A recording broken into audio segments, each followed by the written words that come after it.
Eisenhorn has been something we've been talking to Games Workshop about now for over a year, and we are so excited to be talking to them. Warhammer 40k is a gothic fantasy science fiction tabletop game, and from that they have created video games. They have reached a large audience, but they've not made a television drama up to now, and so this is something new for them to venture into. And who better to come along and explore such a big world and find the human elements within that. Yeah, and I love science fiction because it's always about something.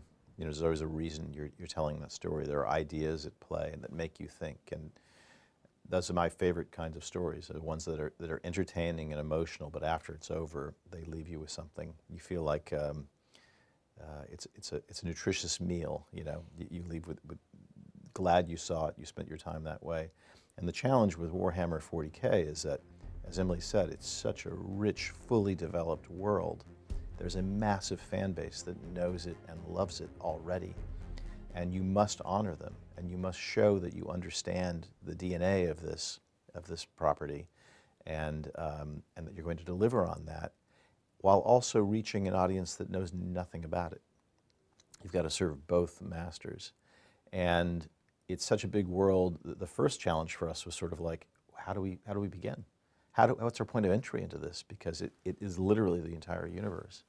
And I think we found it through this character of Eisenhorn, who's what they call an inquisitor, which is essentially sort of a space detective, but with vast, awesome powers to try and preserve order and defeat chaos in the universe. Growing up, one of my absolute favorite television shows was Star Trek. And so to me, this feels like a 21st century next iteration of Star Trek. It is not Star Trek, but it plays on a lot of the same themes and has a lot of the same advantages of a world like Star Trek, because it's a metaphor for a lot of things that are going on today.